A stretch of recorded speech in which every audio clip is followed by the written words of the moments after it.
ನಮಸ್ತೆ ಎಲ್ರಿಗೂ ಅನ್ನು ಕುಕಿಂಗ್ ಚಾನಲ್ಗೆ ಸ್ವಾಗತ. ನಾನು ಅನಿತಾ. ಇವತ್ತಿನ ರೆಸಿಪಿನಲ್ಲಿ ತುಂಬ ಸುಲಭವಾಗಿ ಈಸಿಯಾಗಿ ಯಾವುದೇ ಮಸಾಲೆನ ರುಬ್ಬೋದು ಬೇಡ, ಅತಿಯಾಗಿ ಮಸಾಲೆನ ಹಾಕೋದು ಬೇಡ, ಸಿಂಪಲ್ಲಾಗಿ ಬ್ಯಾಚುಲರ್ಸ್ಗೆ ಒಂದು ಒಳ್ಳೆ ರೆಸಿಪಿ ಚಿಕನ್ ಬಿರಿಯಾನಿ. ತುಂಬ ಸುಲಭವಾಗಿ ಈಸಿಯಾಗಿ ಯಾವುದೇ ರೆಸ್ಟೋರೆಂಟ್ಗೂ ಕಡಿಮೆ ಇರಲ್ಲ ಟೇಸ್ಟು, ಅಷ್ಟು ಟೇಸ್ಟಿಯಾಗಿ ಮಾಡೋದು ಹೇಗೆ ಅಂತ ನೋಡ್ಕೊಳ್ಳೋಣ. ಅದಕ್ಕೂ ಮುಂಚೆ ನೀವೇನು ನನ್ನ ಚಾನಲ್ಗೆ ಸಬ್ಸ್ಕ್ರೈಬ್ ಆಗಿಲ್ಲ ಅಂತಂದರೆ ಪ್ಲೀಸ್ ಸಬ್ಸ್ಕ್ರೈಬ್ ಮಾಡ್ಕೊಳ್ಳಿ, ಪಕ್ಕದಲ್ಲೇ ಇರುವಂಥ ಬೆಲ್ ಬಟನನ್ನು ಕ್ಲಿಕ್ ಮಾಡಿ. ಬನ್ನಿ ಇವಾಗ ಹೇಗೆ ಮಾಡೋದು ಅಂತ ನೋಡ್ಕೊಳ್ಳೋಣ. ಮೊದಲಿಗೆ ನಾನು ಸ್ಟವ್ ಮೇಲೆ ಒಂದು ಕುಕ್ಕರ್ನ ಬಿಸಿಗೆ ಇಟ್ಕೊಂಡಿದ್ದೆ. ಅದಕ್ಕೆ ಒಂದು 4 ಟೇಬಲ್ ಸ್ಪೂನು ಎಣ್ಣೆನ ಹಾಕ್ಕೊಂಡಿದ್ದೀನಿ. ಎಣ್ಣೆ ಸ್ವಲ್ಪ ಬಿಸಿ ಆದಮೇಲೆ ಸ್ವಲ್ಪ ಸ್ಪೈಸಸ್ನ ಹಾಕ್ಕೊಳ್ತಾ ಇದ್ದೀನಿ.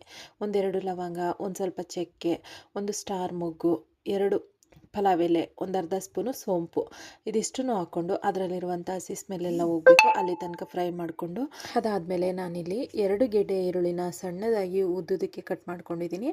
ಹಾಗೆಯೇ 3 ಹಸಿಮೆಣ್ಸಿನ್ಕಾಯಿನ ಕಟ್ ಮಾಡಿ ತೊಗೊಂಡಿದ್ದೀನಿ. ಅದಿಷ್ಟನ್ನು ಹಾಕ್ಕೊಂಡು ಚೆನ್ನಾಗಿ ಫ್ರೈ ಮಾಡ್ಕೊಳ್ಬೇಕು.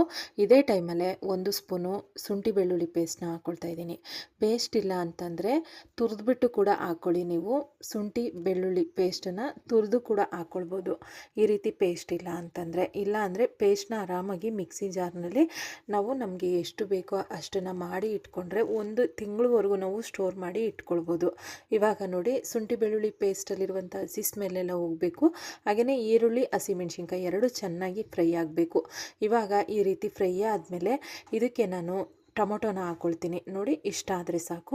ಇವಾಗ ಕಟ್ ಮಾಡಿ ಇಟ್ಟಿರುವಂಥ ಟೊಮೊಟೊನ ಹಾಕ್ಕೊಳ್ತಾ ಇದ್ದೀನಿ. ಮೀಡಿಯಮ್ ಸೈಜು 2 ಟೊಮೊಟೊನ ಸಣ್ಣದಾಗಿ ಕಟ್ ಮಾಡಿಕೊಂಡು ಇಟ್ಕೊಂಡಿದ್ದೆ. ಅದನ್ನು ಹಾಕ್ಕೊಂಡು ಚೆನ್ನಾಗಿ ಟೊಮೊಟೊನ ಫ್ರೈ ಮಾಡ್ಕೊಳ್ಳೋಣ. ಹಾಗೆಯೇ ನಾನು 1 ಟೊಮೊಟೊನ ರುಬ್ಬಿ ತೊಗೊಂಡಿದ್ದೀನಿ.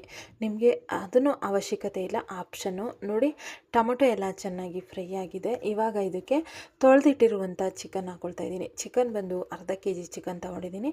ನೋಡಿ, ಚಿಕನ್ ಹಾಕ್ಕೊಳ್ತಾ ಇದ್ದೀನಿ. ಅರ್ಧ kg ಚಿಕನ್ನ ಹಾಕ್ಕೊಂಡು ಇದಕ್ಕೆ ರುಚಿಗೆ ತಕ್ಕಷ್ಟು ಉಪ್ಪು, ಹಾಗೆಯೇ ಸ್ವಲ್ಪ ಅರಿಶಿನ. ಉಪ್ಪನ್ನ ನೋಡ್ಕೊಂಡು ಹಾಕ್ಕೊಳ್ಳಿ, ಬೇಕಂದರೆ ಆಮೇಲೆ ಹಾಕ್ಕೊಳ್ಬೋದು.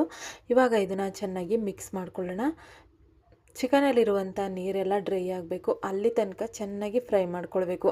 ಹೈ ಫ್ಲೇಮಲ್ಲಿ ಇಟ್ಕೊಂಡು ಒಂದು 2-3 ನಿಮಿಷ ಫ್ರೈ ಮಾಡ್ಕೊಂಡ್ವಿ ಅಂದರೆ ಚಿಕನಲ್ಲಿರುವಂಥ ನೀರೆಲ್ಲ ಡ್ರೈ ಆಗುತ್ತೆ. ನಾನು ತೋರಿಸ್ತೀನಿ ನಿಮಗೆ. ನೋಡಿ, ಇವಾಗ ಚಿಕನಲ್ಲಿರುವಂಥ ನೀರೆಲ್ಲ ಎಷ್ಟು ಚೆನ್ನಾಗಿ ಡ್ರೈ ಆಗಿದೆ ಅಂತ. ಒಂದು 2-3 ನಿಮಿಷನೂ ಆಗಲ್ಲ, ಅಷ್ಟು ಬೇಗ ಚಿಕನ್ ನೀರೆಲ್ಲ ಡ್ರೈ ಆಗುತ್ತೆ. ಇವಾಗ ನಾನು ರುಬ್ಬಿಟ್ಟಿರುವಂಥ 1 ಟೊಮೊಟೊನ ಹಾಕ್ಕೊಳ್ತಾ ಇದ್ದೀನಿ. ಇದು ಆಪ್ಷನ್ನು, ಬೇಡ ಅಂತಂದರೆ ಕಟ್ ಮಾಡಿ ಕೂಡ ನೀವು ಹಾಗೆಯೇ ಹಾಕ್ಕೊಳ್ಬೋದು. ಒಂದು ಅರ್ಧ ಸ್ಪೂನು ಧನಿಯಾ ಪುಡಿ, ಹಾಗೆಯೇ 1 ಸ್ಪೂನು ಖಾರಕ್ಕೆ ತಕ್ಕನಾಗಿ ಚಿಲ್ಲಿ ಪೌಡ್ರು, ಖಾರದ ಪುಡಿ, ಹಾಗೆಯೇ ಒಂದು ಅರ್ಧ spoon garam masala, 1-2 table spoon ಮೊಸರು ಹಾಕ್ಕೊಂಡಿದ್ದೀನಿ. ಮೊಸರು ಬಂದು ಆಪ್ಷನ್ನು, ಬೇಕಂದರೆ ಹಾಕ್ಕೊಳ್ಳಿ, ಬೇಡ ಅಂದರೆ ಸ್ಕಿಪ್ ಮಾಡಿ. ಇವಾಗ ಇದನ್ನೆಲ್ಲ ಚೆನ್ನಾಗಿ ಮಿಕ್ಸ್ ಮಾಡಿ ಒಂದು 2-3 ನಿಮಿಷ ಐ ಫ್ಲೇಮಲ್ಲಿ ಇಟ್ಕೊಂಡು ಚೆನ್ನಾಗಿ ಮಸಾಲೆನೆಲ್ಲ ಫ್ರೈ ಮಾಡ್ಕೊಳ್ಬೇಕು. ಮೊಸರಲ್ಲಿರುವಂಥ ಹಸಿ ಸ್ಮೆಲ್ಲೆಲ್ಲ ಹೋಗಬೇಕು, ಅಲ್ಲಿ ತನಕ ಫ್ರೈ ಮಾಡ್ಕೊಂಡಿದ್ದಾದಮೇಲೆ ಸ್ವಲ್ಪ ಪುದೀನ, ಸ್ವಲ್ಪ ಕೊತ್ತಂಬರಿನ ಹಾಕ್ಕೊಂಡು ಚೆನ್ನಾಗಿ ಮಿಕ್ಸ್ ಮಾಡ್ಕೊಳ್ತಾ ಇದ್ದೀನಿ ಅಷ್ಟೇ, ಫ್ರೈ ಏನು ಮಾಡ್ಕೊಳ್ತಾ ಇಲ್ಲ. ಚೆನ್ನಾಗಿ ಮಿಕ್ಸ್ ಮಾಡಿಕೊಂಡು ಇದಕ್ಕೆ ನಾನು ನೀರು ಹಾಕ್ಕೊಳ್ತಾ ಇದ್ದೀನಿ. ಇದಕ್ಕಿಷ್ಟೇ ಮಸಾಲೆ, ಬೇರೆ ಏನು ಮಸಾಲೆ ಹಾಕೋ ಅವಶ್ಯಕತೆ ಇರೋದಿಲ್ಲ. ಆಮೇಲೆ ಬೇಕು ಅಂದರೆ ಉಪ್ಪು ಖಾರನ ನೋಡಿಕೊಂಡು ಹಾಕ್ಕೊಳ್ಬೋದು. ಇವಾಗ ನೋಡಿ, ಅದು ಎಲ್ಲ ಚೆನ್ನಾಗಿ ಫ್ರೈ ಆದಮೇಲೆ, ಎಣ್ಣೆ ಬಿಟ್ಕೊಂಡು ಚೆನ್ನಾಗಿ ಫ್ರೈ ಆದಮೇಲೆ ನೀರು ಹಾಕ್ಕೊಳ್ತಾ ಇದ್ದೀನಿ. 1.5 ಗ್ಲಾಸು ಅಕ್ಕಿಗೆ 3 ಗ್ಲಾಸ್ ನೀರು ಹಾಕ್ಕೊಳ್ತಾ ಇದ್ದೀನಿ. ನಾನಿಲ್ಲಿ ಅಕ್ಕಿನ ನೆನೆಸಿ ಇಟ್ಕೊಂಡಿಲ್ಲ, ಹಾಗೆಯೇ ಮಾಡ್ಕೊಳ್ತಾ ಇರೋದ್ರಿಂದ 1.5 ಗ್ಲಾಸ್ ಅಕ್ಕಿಗೆ 3 ಗ್ಲಾಸ್ ನೀರನ್ನ ಹಾಕ್ಕೊಂಡಿದ್ದೀನಿ. ನೀರು ಹಾಕ್ಕೊಂಡ್ಮೇಲೆ ಚೆನ್ನಾಗಿ ಒಂದ್ಸರಿ ಮಿಕ್ಸ್ ಮಾಡಿ ನೀರನ್ನ ಕುದಿಯೋದಕ್ಕೆ ಬಿಡಬೇಕು. ನೀರೆಲ್ಲ ಕುದಿ ಬಂದಾಗ ನಾವು ತೊಳೆದಿಟ್ಟಿರುವಂಥ ಅಕ್ಕಿನ ಹಾಕ್ಕೊಂಬಿಡೋಣ. ನೋಡಿ, ನೀರು ಕುದೀತಾ ಇದೆ. ಇವಾಗ ತೊಳೆದಿಟ್ಕೊಂಡಿದ್ನಲ್ಲ ಆ ಅಕ್ಕಿನ ಹಾಕ್ಕೊಳ್ತಾ ಇದ್ದೀನಿ. ನಾನಿಲ್ಲಿ ಅಕ್ಕಿನ ನೆನೆಸಿ ಇಟ್ಕೊಂಡಿಲ್ಲ, ಹಾಗೆಯೇ ಡೈರೆಕ್ಟಾಗಿ ತೊಳ್ಕೊಂಡು ಹಾಕ್ಕೊಳ್ತಾ ಇದ್ದೀನಿ. 1.5 ಗ್ಲಾಸು ಅಕ್ಕಿಗೆ 3 ಗ್ಲಾಸ್ ನೀರು ಹಾಕ್ಕೊಂಡಿದ್ದೀನಿ. ಇವಾಗ ಅಕ್ಕಿ ಎಲ್ಲ ಹಾಕ್ಕೊಂಡು ಒಂದ್ಸರಿ ಚೆನ್ನಾಗಿ ಮಿಕ್ಸ್ ಮಾಡಬೇಕು. ಮಿಕ್ಸ್ ಮಾಡಿದಾದ್ಮೇಲೆ ಒಂದು ಅರ್ಧ ಭಾಗ ಅಕ್ಕಿ ಬೇಯಬೇಕು, ಅನ್ನ ಆಗಬೇಕು ಒಂದು ಅರ್ಧ ಭಾಗ. ಅದಾದಮೇಲೆ ಕುಕ್ಕರ್ ಮುಚ್ಚಳನ ಮುಚ್ಚಿ ವಿಸಿಲ್ ಬರ್ಸ್ಕೊಳ್ಬೇಕು. ನೋಡಿ, ಇವಾಗ ನಾನು ಕೂಡ ಚೆನ್ನಾಗಿ ಮಿಕ್ಸ್ ಮಾಡ್ಕೊಳ್ತಾ ಇದ್ದೀನಿ. ಮಿಕ್ಸ್ ಮಾಡಿ ಇದನ್ನು ಒಂದು ಅರ್ಧ ಭಾಗ ಅನ್ನ ಬೇಯೋದಕ್ಕೆ ಒಂದು 5 ನಿಮಿಷ ಬಿಟ್ಟರೆ ಸಾಕು, ಚೆನ್ನಾಗಿ ಬೆಂದ್ಕೊಳ್ಳುತ್ತೆ. ಇವಾಗ ನೋಡಿ, ನಾನು ತೋರಿಸ್ತೀನಿ ಎಷ್ಟು ಚೆನ್ನಾಗಿ ಬೇಯ್ತಾ ಇದೆ ಅಂತ. ಹಾಗೆಯೇ ಮಿಕ್ಸ್ ಮಾಡ್ಕೊಳ್ತಾ ಇರಬೇಕು, ಆವಾಗವಾಗ ಮಿಕ್ಸ್ ಮಾಡ್ಕೊಳ್ತಾ ಇರಿ, ಅನ್ನ ತಳ ಹಿಡಿದ್ಬಿಟ್ರೆ ಚೆನ್ನಾಗಿರೋದಿಲ್ಲ.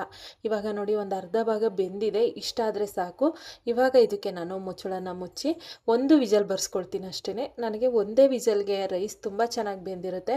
ಇವಾಗ ನೋಡಿ, ಸಾಫ್ಟಾಗಿ ಮಿಕ್ಸ್ ಮಾಡ್ಕೊಳ್ಬೇಕು. ನಾವು ಯಾವಾಗಲೂ ಕೂಡ ರೈಸ್ನ ಅಕ್ಕಿನ ಹಾಕಿದ್ಮೇಲೆ ಸಾಫ್ಟಾಗಿ ಮಿಕ್ಸ್ ಮಾಡ್ಕೊಳ್ಬೇಕು. ಆವಾಗ ಅಕ್ಕಿ ನಮಗೆ ಎಲ್ಲೂ ಒಡ್ಕೊಳ್ಳೋದಿಲ್ಲ. ಇವಾಗ ನೋಡಿ ಕುಕ್ಕರ್ ಮುಚ್ಚಳನ ಮುಚ್ಚಿ ಒಂದು ವಿಸಲ್ ಬರೆಸಿ ಆಮೇಲೆ ಓಪನ್ ಮಾಡಿ ತೋರಿಸ್ತಾ ಇದ್ದೀನಿ ನಿಮಗೆ.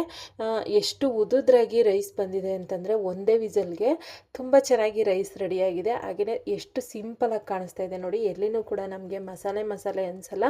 ಹಾಗೆಯೇ ನಿಮಗೆ ನೋಡ್ತಾ ಇದ್ರೇ ಗೊತ್ತಾಗ್ತಾ ಇರ್ಬೋದು ಎಷ್ಟು ಚೆನ್ನಾಗಿ ಬಂದಿದೆ ಅಂತ ಹೇಳಿ. ಎಷ್ಟು ಚೆನ್ನಾಗಿ ಕಾಣಿಸ್ತಾ ಇದೆಯೋ ಅಷ್ಟೇ ಟೇಸ್ಟಿಯಾಗಿರುತ್ತೆ, ತುಂಬ ಚೆನ್ನಾಗಿರುತ್ತೆ. ಬ್ಯಾಚುಲರ್ಸ್ಗಂತೂ ಒಂದೊಳ್ಳೆ ರೆಸಿಪಿ ಅಂತಲೇ ಹೇಳ್ಬೋದು. ಯಾವುದೇ ಮಸಾಲೆನ ರುಬ್ಬಂಗಿಲ್ಲ, ಏನಿಲ್ಲ, ಸಿಂಪಲಾಗಿ ಮಾಡ್ಕೊಳ್ಬೋದು. ನೋಡಿ ಎಷ್ಟು ಚೆನ್ನಾಗಿ ಕಾಣಿಸ್ತಾ ಇದೆ ಅಂತ. ಒಂದ್ಸರಿ ಟ್ರೈ ಮಾಡಿ, ತುಂಬಾ ಸುಲಭವಾಗಿ ಈಸಿಯಾಗಿ ಮಾಡ್ಕೊಳ್ಬೋದು. ನೋಡಿದ್ರಲ್ವ ಇವತ್ತಿನ ರೆಸಿಪಿ. ನಿಮಗೆಲ್ಲ ಇಷ್ಟ ಆಗಿದ್ರೆ ಪ್ಲೀಸ್ ಸಬ್ಸ್ಕ್ರೈಬ್ ಮಾಡಿ. Thank you for watching.